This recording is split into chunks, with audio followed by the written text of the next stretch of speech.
Olá, fidelidade! Como estão vocês? Tudo bem? Vamos lá, depois de muitas festas, carnaval para quem gosta, Páscoa, algumas coisas bem tradicionais. Mas então, eu quero. Eu vou fazer um agradecimento a algumas pessoas que se inscreveram no canal e eu recebi aqui encontrei no YouTube, né, o comunicado que foi das pessoas que se inscreveram a partir do dia 15/10. Eu consegui localizar aqui. Então, se tiver alguém que se inscreveu nesse período e eu não falar o nome, é porque não chegou nenhuma comunicação para mim pelo e-mail.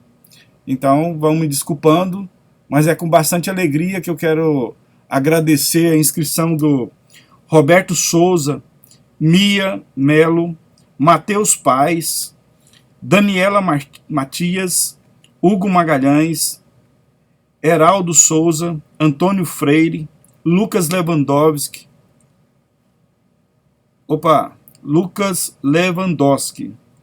Valma Melo, Rony Flórida, Diego Costa, André Caldas, Jovictor, Núbia de Belém, Renivaldo Souza, do Pará.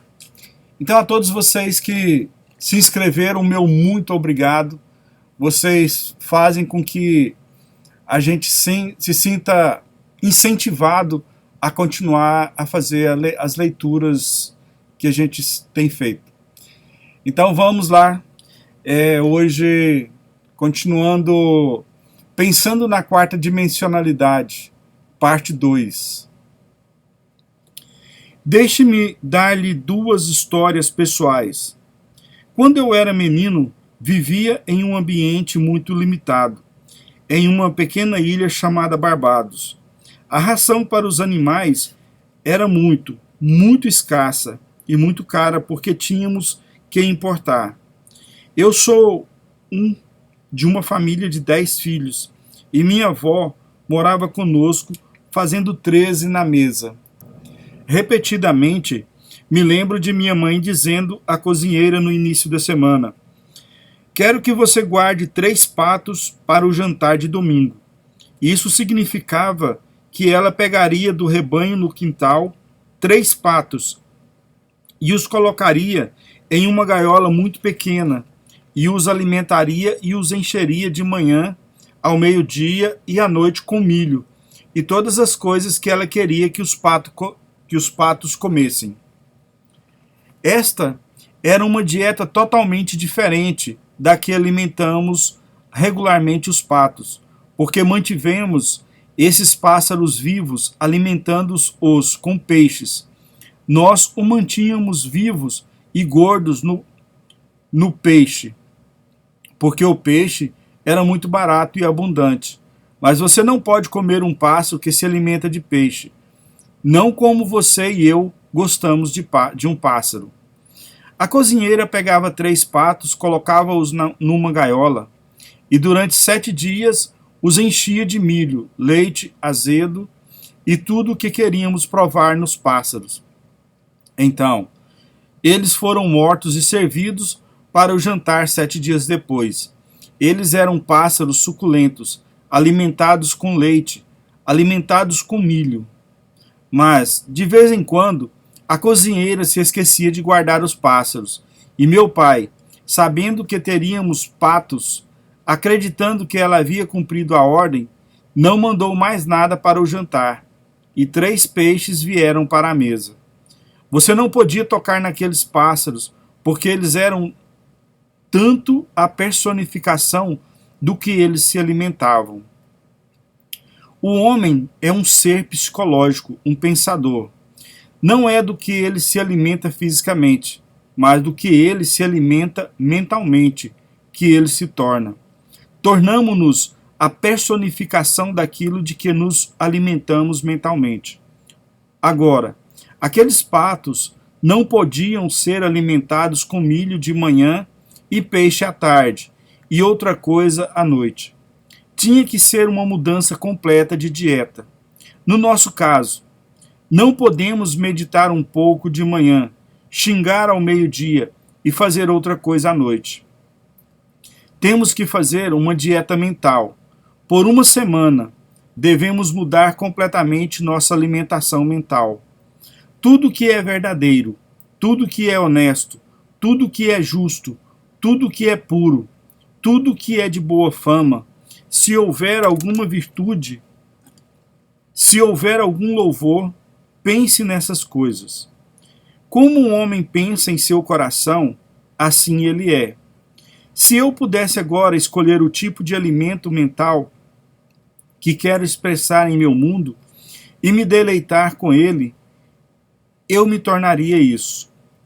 Deixe-me dizer-lhe porque estou fazendo o que estou fazendo hoje. Foi em 1933, na cidade de Nova York, e meu velho amigo Abdullah, com quem estudei hebraico por 5 anos, foi realmente o início da alimentação de todas as minhas superstições. Quando fui até ele, estava cheio de superstições. Eu não podia comer carne, não podia comer peixe, não podia comer frango. Não podia comer nenhuma dessas coisas que estavam vivendo no mundo. Eu não bebia, não fumava e estava fazendo um esforço tremendo para viver uma vida celibatária. Abdullah me disse: eu não vou te dizer, você é louco, Neville, mas você sabe. Todas essas coisas são estúpidas, mas eu não podia acreditar que eles eram estúpidos. Em novembro de 1933, despedi-me de meus pais na cidade de Nova York, enquanto navegavam para Barbados. Eu estava neste país há 12 anos, sem vontade de ver Barbados.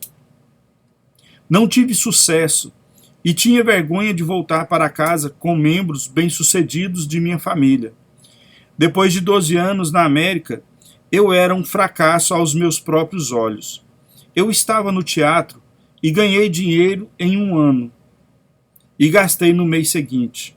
Eu não era o que eu chamaria, pelos padrões deles, nem pelos meus, de uma pessoa de sucesso. Lembre-se que quando me despedi de meus pais em novembro, não tinha vontade de ir para Barbados. O navio partiu e, quando subi a rua, algo me dominou com o desejo de ir a Barbados. Era o ano de 1933. Eu estava desempregado e não tinha para onde ir, a não ser um quartinho na rua 75. Fui direto ao meu velho amigo Abdullah e lhe disse: Abe, a sensação mais estranha está me possuindo. Primeira vez em 12 anos quero ir para Barbados. E ele me respondeu: Se você quer ir para Neville, você foi. Essa era uma linguagem muito estranha para mim. Estou em Nova York, na rua 72, e ele me diz que fui para Barbados. Eu disse a ele: O que você quer dizer com eu fui? Abdullah. Ele disse: Você realmente quer ir? Eu respondi: Sim. Ele então me disse: Enquanto você passa por essa porta, agora você não está andando na 72,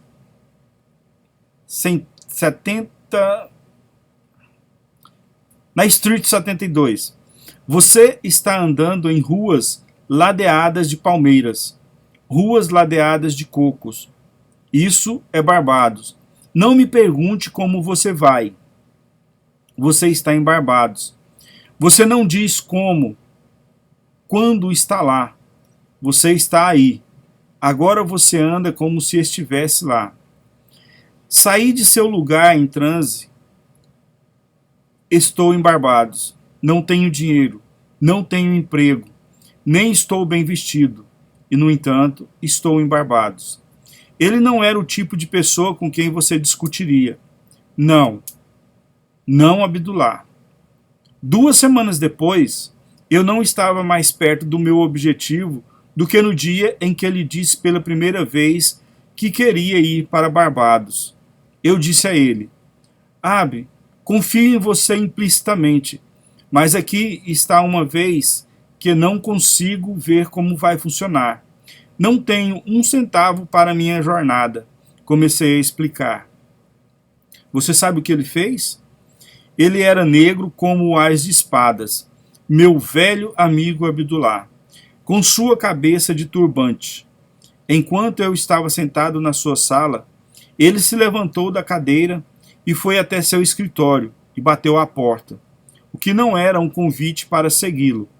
Ao passar pela porta, ele me disse: já disse tudo o que tenho a dizer. No dia 3 de dezembro, me apresentei diante de Abdullah e lhe disse novamente que não estava mais perto da minha viagem. Ele repetiu sua declaração: você está em Barbados.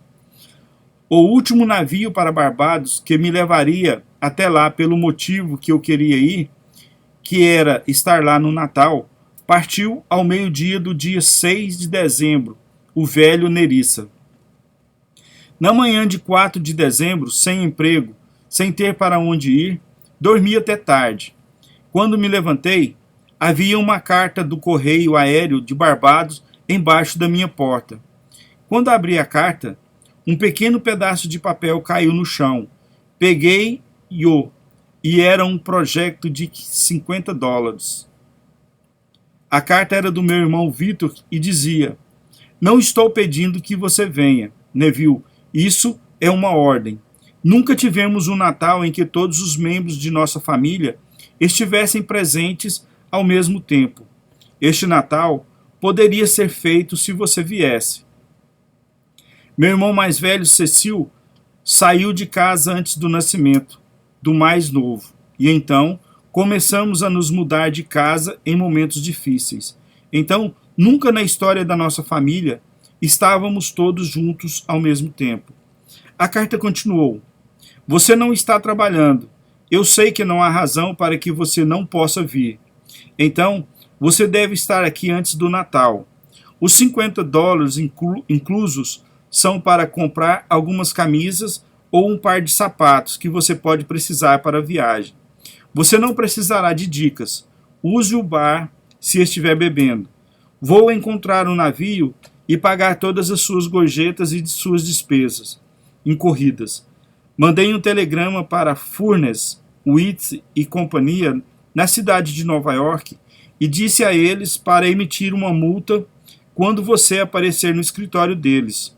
Os $50 são simplesmente para comprar alguns pequenos itens essenciais. Você pode assinar como quiser a bordo do navio. Vou cumpri-lo e cuidar de todas as obrigações. Fui até Furness, Wheat e companhia com minha carta e deixei que a lessem. Eles disseram: recebemos o telegrama do Sr. Goddard, mas infelizmente não temos mais espaço na viagem de 6 de dezembro. A única coisa disponível é a terceira classe entre Nova York e St. Thomas. Quando chegamos a St. Thomas, temos alguns passageiros que estão desembarcando.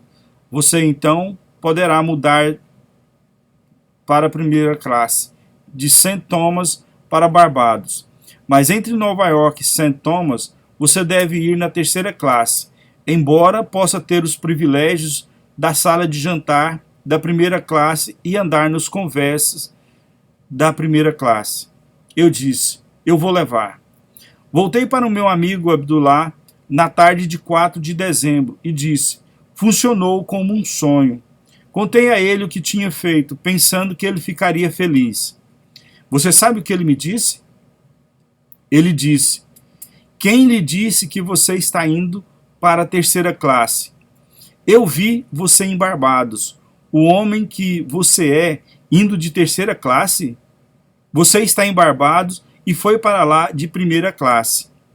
Não tive um momento para vê-lo novamente antes de embarcar no meio-dia de 6 de dezembro. Quando cheguei ao cais, com meu passaporte e meus documentos para embarcar naquele navio, o agente me disse: temos boas notícias para você, Sr. Goddard. Houve um cancelamento e você vai para a primeira classe. Abdullah me ensinou a importância de permanecer fiel a uma ideia e não fazer concessões. Eu hesitei, mas ele permaneceu fiel à suposição de que eu estava indo para Barbados e tinha viajado na primeira classe. Agora, de volta ao significado de nossas duas histórias bíblicas. O poço é fundo e você não tem balde, não tem corda. Faltam 4 meses para a colheita. E Jesus diz: tenho carne para comer que vocês não conhecem. Eu sou o pão do céu. Deleite-se com a ideia. Identifique-se com a ideia como se você já fosse esse estado encarnado. Ande na suposição de que você é o que você quer ser. Se você se banquetear com isso e permanecer fiel a essa dieta mental, você a cristalizará. Você vai se tornar isso neste mundo. Quando voltei para Nova York em 1934, depois de 3 meses celestiais em Barbados, bebi, fumei e fiz tudo que eu não fazia há anos. Lembrei-me de que Abdullah me disse: depois de provar esta lei, você se tornará normal. Neville, você sairá daquele cemitério. Você sairá daquele passado morto onde você pensa que está sendo santo. Por tudo que você realmente está fazendo, você sabe. Você está sendo tão bom, Neville. Você não serve para nada. Voltei andando nessa terra uma pessoa completamente transformada. A partir daquele dia, que foi em fevereiro de 1934, comecei a viver cada vez mais. Eu não posso dizer honestamente que eu sempre consegui. Meus muitos erros neste mundo, meus muitos fracassos me condenariam se lhe dissesse que dominei tão completamente os movimentos de minha atenção, que posso sempre permanecer fiel à ideia que quero me encarnar. Mas posso dizer, com o antigo professor, embora pareça ter falhado no passado, eu sigo em frente e me esforço dia após dia para me tornar aquilo que quero incorporar neste mundo. Suspenda o julgamento. Recuse-se a aceitar o que a razão e os sentidos agora ditam. E se você permanecer fiel à nova dieta, você se tornará a personificação do ideal, ao qual permanece fiel. Se há um lugar no mundo que é diferente da minha pequena ilha de Barbados, é a cidade de Nova York. Em Barbados, o prédio mais alto tem 3 andares, e as ruas são repletas de palmeiras, coqueiros e todo tipo de coisa tropical. Em Nova York, você deve ir a um parque para encontrar uma árvore. No entanto, tive que andar pelas ruas de Nova York como se andasse pelas ruas de Barbados. Para a imaginação, todas as coisas são possíveis. Caminhei, sentindo que estava realmente andando pelas ruas de Barbados, e nessa suposição, quase podia sentir o cheiro das ruas forradas de coco. Comecei a criar em minha mente a atmosfera que encontraria fisicamente se estivesse em Barbados. Como me mantive fiel a essa suposição, alguém cancelou a passagem e eu a recebi. Meu irmão em Barbados, que nunca pensou em minha volta para casa, tem o desejo imperioso de me escrever uma carta estranha. Ele nunca havia ditado para mim, mas desta vez ele ditou, e pensou que ele originou a ideia da minha visita. Voltei para casa e tive 3 meses celestiais. Voltei na primeira classe e trouxe de volta uma boa quantia em dinheiro no bolso, um presente. Minha viagem, se eu tivesse pago por ela, teria sido em torno de $3.000, mas fiz isso sem 1 centavo no bolso. Eu tenho maneiras que você não conhece. Meus caminhos estão além da descoberta. O eu dimensionalmente maior tomou minha assunção como o comando e influenciou o comportamento de meu irmão para escrever aquela carta. Influenciou o comportamento de alguém para cancelar aquela passagem de primeira classe. E fez todas as coisas necessárias que tenderiam à produção da ideia com que me identifiquei. Identifiquei-me com a sensação de estar ali. Dormi como se estivesse ali. E todo o comportamento do homem foi moldado em harmonia com a minha suposição. Não precisei ir até a Furnace, Wheat e companhia e implorar por uma passagem, pedindo que cancelassem alguém que estava reservado na primeira classe. Não precisei escrever para meu irmão e implorar que me mandasse algum dinheiro ou me comprasse uma passagem. Ele pensou que ele originou o ato. Na verdade, até hoje, ele acredita que tenha iniciado o desejo de me trazer para casa. Meu velho amigo Abdullah simplesmente me disse: "Você está em Barbados, Neville.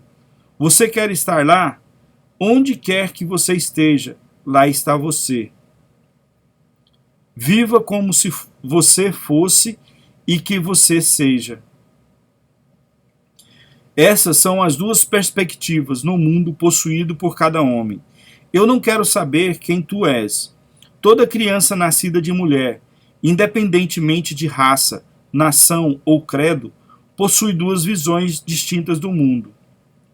Ou você é o homem natural que não recebe as coisas do Espírito de Deus, porque para você, no foco natural, elas são loucura para você. Ou você é o homem espiritual que percebe as coisas fora das limitações de seus sentidos, porque todas as coisas são agora realidades em um mundo dimensionalmente maior. Não há necessidade de esperar 4 meses para colher. Você é a mulher de Samaria ou Jesus no poço. Você é o homem esperando nos 5 alpendres pelo distúrbio e alguém para empurrá-lo para dentro. Ou você é o único que pode se ordenar a se levantar e andar apesar dos outros que esperam. Você é o homem atrás das lápides do cemitério, esperando e implorando para não ser limpo, porque você não quer ser limpo de seus preconceitos. Uma das coisas mais difíceis para o homem desistir são suas superstições, seus preconceitos. Ele os guarda como se fossem o tesouro dos tesouros. Quando você se purifica e fica livre, então o útero, sua própria mente, é automaticamente curada. Torna-se o terreno preparado onde as sementes, seus desejos podem criar raízes e crescer em manifestação. A criança que você carrega agora em seu coração é o seu objetivo atual. Seu desejo atual é uma criança que é como se estivesse doente. Se você assumir que agora é o que gostaria de ser, a criança por um momento fica morta, porque não há mais perturbação. Você não pode ser perturbado quando sente que é o que quer ser, porque se sente que é o que queria ser, fica satisfeito com essa suposição. Para outros que julgam superficialmente, você parece não desejar mais. Então, para eles, o desejo ou a donzela está morta. Eles acham que você perdeu sua ambição, porque não discute mais sua ambição secreta. Você se ajustou completamente à ideia. Você assumiu que você é o que você quer ser. Você sabe, ela não está morta, ela apenas dorme. Eu vou despertá-la. Eu ando na suposição de que eu sou, e enquanto ando, eu a desperto silenciosamente. Aí, quando ela acordar, eu vou fazer a coisa normal, natural, vou dar para ela comer. Não vou me gabar disso e dizer aos outros que simplesmente vou e não conto a ninguém. Eu alimento esse estado que agora gosto com minha atenção. Eu o mantenho vivo dentro do meu mundo, tornando-me atento a ele. coisas que eu não estou atento para desaparecer e murchar dentro do meu mundo, independentemente do que elas sejam. Elas não apenas nascem e depois permanecem sem alimentação. Eu os dei à luz pelo fato de me tornar consciente de ser eles. Quando eu os incorporo em meu mundo, isso não é o fim, esse é o começo. Agora sou uma mãe que deve manter vivo este estado, estando atenta a ele. No dia em que não estou atento, retirei meu leite dele, e ele se desvanece do meu mundo, à medida que fico atento a outra coisa no meu mundo. Você pode estar atento às limitações e alimentá-las e torná-las montanhas, ou pode estar atento aos seus desejos. Mas, para ficar atento, você deve assumir que já é aquilo que queria ser. Embora hoje falemos de um foco tridimensional e quadridimensional, não pense nem por um momento que esses antigos professores não estavam totalmente conscientes desses dois centros distintos de pensamento dentro das mentes de todos os homens. Eles personificavam esses dois e tentavam mostrar ao homem que a única coisa que o rouba do homem que poderia ser é o hábito. Embora não seja lei, todo psicólogo lhe dirá que o hábito é a força mais inibidora do mundo. Ela restringe completamente o homem e o amarra e o torna totalmente cego para o que de outra forma ele deveria ser. Comece agora a ver e sentir-se mentalmente como aquilo que você quer ser, e deleite-se com essa sensação pela manhã, ao meio-dia e à noite. Vasculhei a Bíblia por um intervalo de tempo maior que 3 dias, e não a encontrei. Respondeu-lhe Jesus e disse-lhes: Destruí esse templo e em 3 dias o levantarei. João 2,19. Preparem seus mantimentos, porque dentro de 3 dias passareis este Jordão, para entrardes e possuir a terra que o Senhor vosso Deus vos dá para possuí-la. Josué 1:11.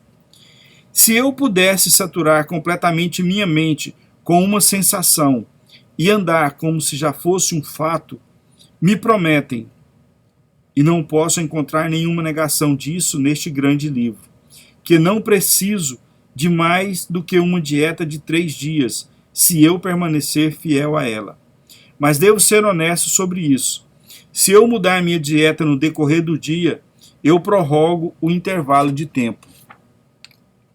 Você me pergunta, mas como sei sobre o intervalo de tempo? Você mesmo determina o intervalo. Temos hoje, em nosso mundo moderno, uma pequena palavra que confunde a maioria de nós. Eu sei que isso me confundiu, até que eu cavei mais fundo. A palavra é ação. A ação deve ser a coisa mais fundamental do mundo. Não é um átomo, é mais fundamental. Não é uma parte de um átomo como um elétron, é mais fundamental do que isso. Eles a chamam de unidade quadridimensional. A coisa mais fundamental do mundo é a ação. E você pergunta, o que é ação? Nossos físicos nos dizem que é energia multiplicada pelo tempo. Ficamos mais confusos e dizemos, energia multiplicada pelo tempo. O que isso significa? Eles respondem, não há resposta a um estímulo. Não importa quão intenso seja o estímulo, a menos que dure por um certo período de tempo. Deve haver uma resistência mínima ao estímulo ou não há resposta. Por outro lado, não há resposta ao tempo a menos que haja um mínimo de intensidade. Hoje, a coisa mais fundamental do mundo se chama ação, ou simplesmente energia multiplicada pelo tempo. A Bíblia dá 3 dias. A duração é de 3 dias para uma resposta neste mundo. Se eu agora assumir que eu sou o que quero ser, e se eu for fiel a isso, andar como se fosse. O período mais longo dado para a sua realização é de 3 dias. Se há algo nesta noite que você realmente quer neste mundo, então experimente na imaginação o que você experimentaria na carne se você realizasse seu objetivo, e ensurdecesse seus ouvidos, e cegasse seus olhos para tudo o que nega a realidade de sua suposição.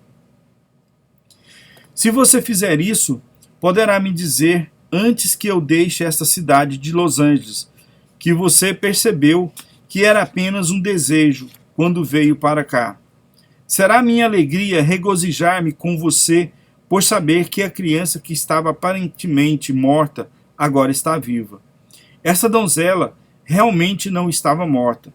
Ela estava apenas dormindo. Você a alimentou nesse silêncio, porque tem carne que ninguém mais conhece. Você deu comida a ela, e ela se tornou uma realidade viva, ressuscitada em seu mundo. Então você pode compartilhar sua alegria comigo, e eu posso me alegrar com sua alegria.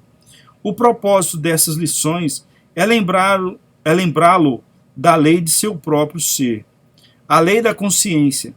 Você é essa lei. Você estava apenas inconsciente de sua operação.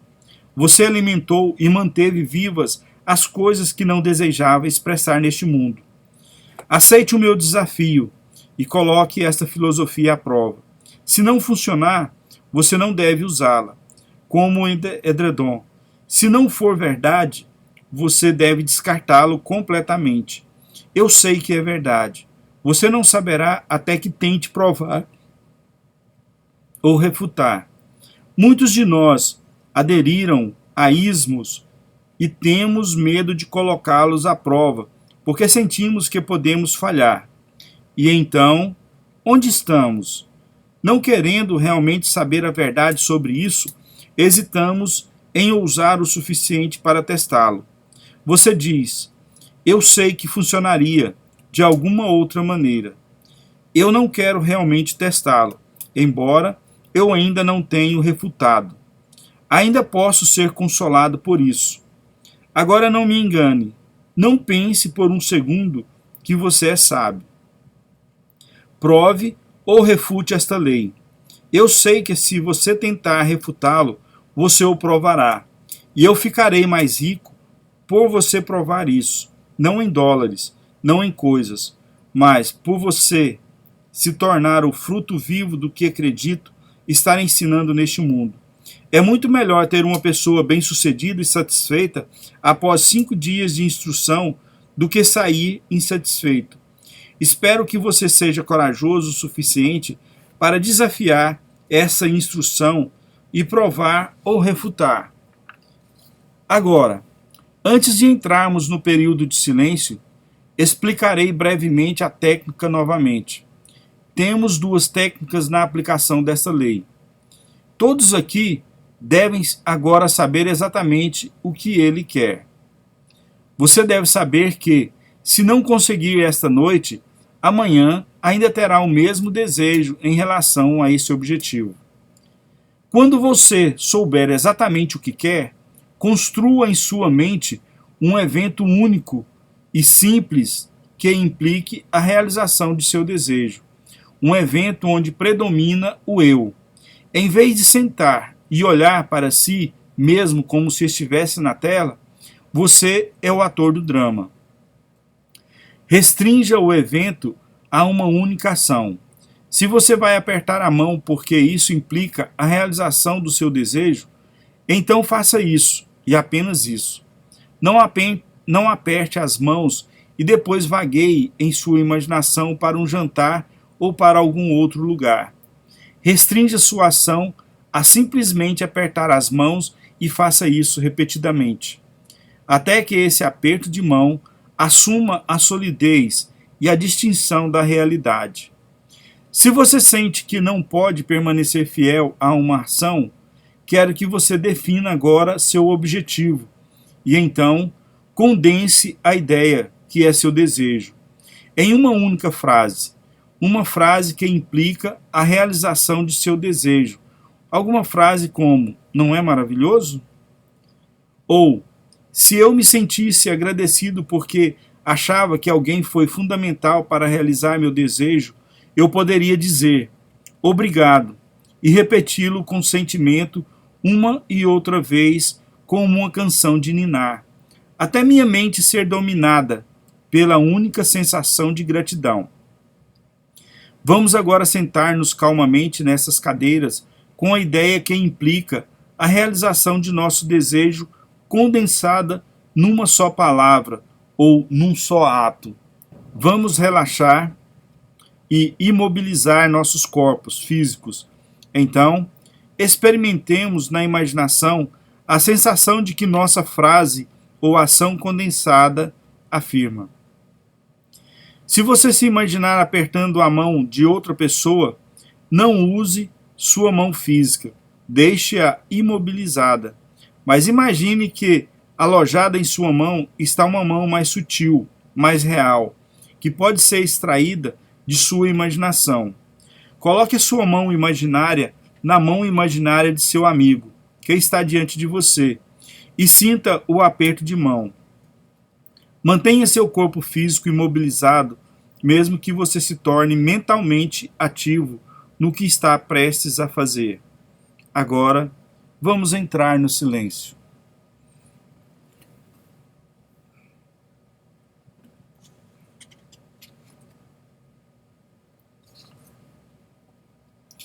Eu quero dar um testemunho, deixar relatado aqui neste momento.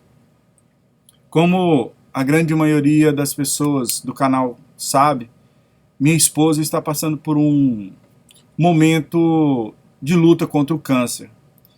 E hoje foi a 4ª químio que ela teve que fazer. E essa 3ª, que foi a última, deixou ela bastante debilitada. Foi uma dosagem maior, porque a médica suspeitava que estava acontecendo algumas coisas. E na 3ª vez, quando ela foi dar o diagnóstico lá e tal, ela pegou e estava muito assustada. E falou bem na bucha que estava com medo de acontecer coisa, de ter espalhado e tal, aquela coisa toda. E aí a minha esposa e minha filha entraram em pânico, né? E quando me ligaram, eu comecei a imaginar.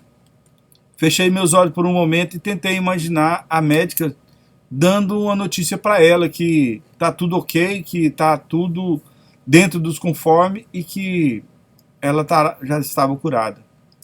Então, aí foi marcado para ela fazer um novo exame de scan e ela fez isso na semana passada e hoje foi o encontro da médica antes de fazer a químio.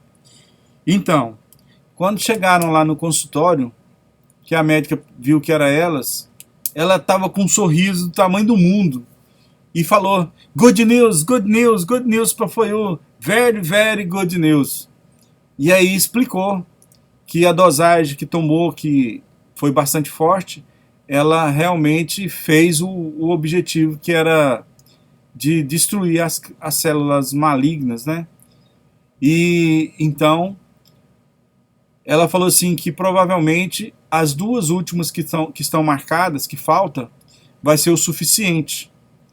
E aí a gente ficou muito feliz com isso.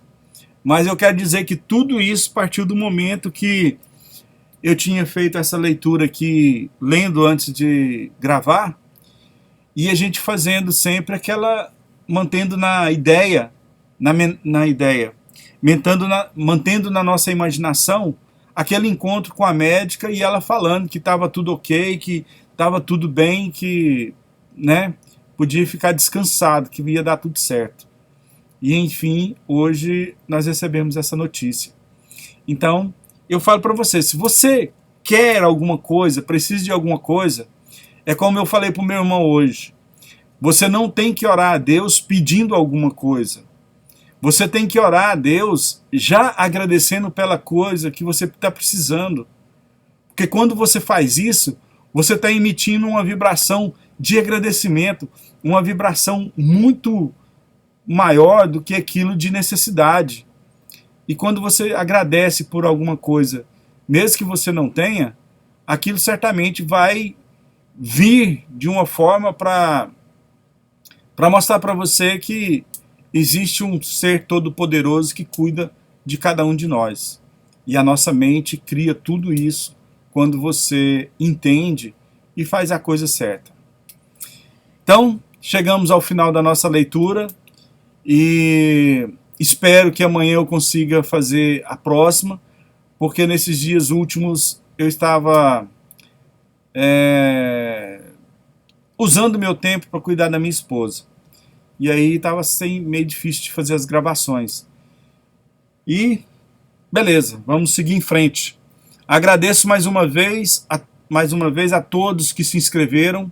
Compartilhem, peça a seus amigos para se inscreverem, comente com eles a respeito do canal, porque alguma coisa boa aqui pode e poderá ajudar as pessoas que você foi instruída no seu coração de convidar. Ok? E vamos seguir juntos. Muito obrigado por enquanto.